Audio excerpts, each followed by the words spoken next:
Hello, Year 2. In our lesson today, we are going to be writing our diary account of our own mischievous animal, linking our ideas back to Diary of a Wombat. Now, there's a couple of things I want you to think of when you're writing today. The first thing I want you to do is to hold in your head the structure of my example in the PDF file. So I'm going to read it to you now to help. So this is the Diary of a Kangaroo, Wednesday. I woke up in the late morning after a good sleep under the trees and decided to bounce over to the nearest house to see what was happening. The family have a swimming pool in the garden, and I thought it'd be a great idea to jump in for a quick wash. Kersploosh! The water was feeling so cool and refreshing, although a lot of it splashed out, which left the pool half empty. Honestly, you would think that people would keep the right amount of water in their pools. In the afternoon, I clambered out of the pool and walked towards the garage. Unfortunately, the water from the pool had made the garden very muddy, so I left a dirty trail all the way across the grass.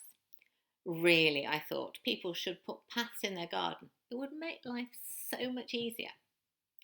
There was a very smart-looking car parked on the drive. With one bounce, I was sitting on its bonnet. I was gazing out at the view for quite a while because it looked so beautiful. Suddenly, strange creaking noises began to come from underneath the car and crack! 2 of the wheels fell off.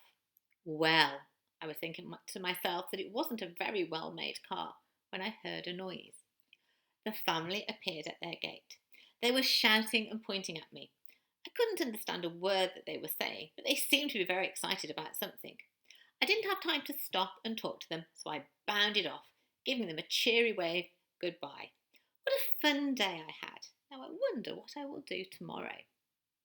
So that was my example, and it can be split into different sections. The first part is where we talk about our animal arriving at the human's house. And I want you to think very carefully about how your animal gets to the human's house. We could say walked, but that would not be the most exciting verb that we could use. So we could use lots and lots of other really powerful verbs. We could bounce, we could bound, we could slither, we could slide, we could run, we could sprint. There's lots of ways we could do this, and you could be trotting right now. For grown-ups that don't know what trotting is, that's chatting and jotting at the same time. We do lots of that in Year 2. So try and think of some really, really good movement verbs for your animal. Obviously, if your animal has legs, it's not going to slither, so you've got to get the right kind of verbs for your animal. And then you need to talk about the 3 things that your animal does, and you need to link them.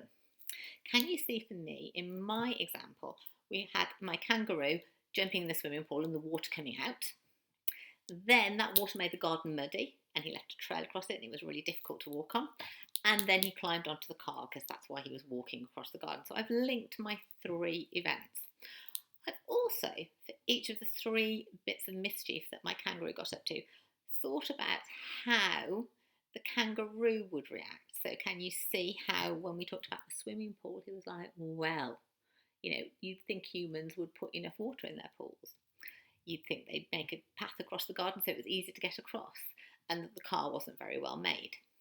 So I want you to think about how your animal might react. So, for example, if your animal has bounced into somebody's garden and knocked over, say, for example, a statue, he might think, oh, what a silly thing to do to put something there in my way. Or if your animal's eaten maybe a cake or something, which obviously isn't their normal food, they might think, oh, that's really disgusting. Why don't they leave out carrots or nuts or whatever it is your animal eats?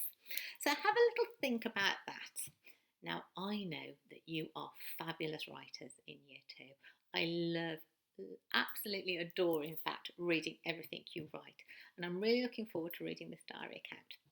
Remember, I'm going to be checking for those capital letters and full stops. I'm also going to be looking for your time words.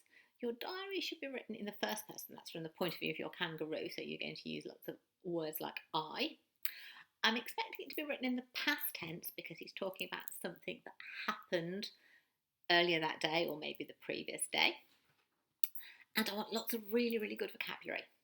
I'd like to see if you could get an exclamation sentence and possibly a question in there, have a go, see what you can do. Check your punctuation again. And please make sure your handwriting is your neatest. Keep your letters grounded on the line and try and use akinetic letters for the letters that you know.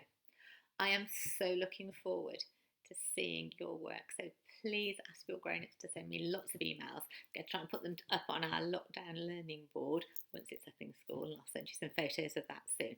Have a great day, Year 2. Enjoy your writing. I can't wait to read it. See you soon. Bye.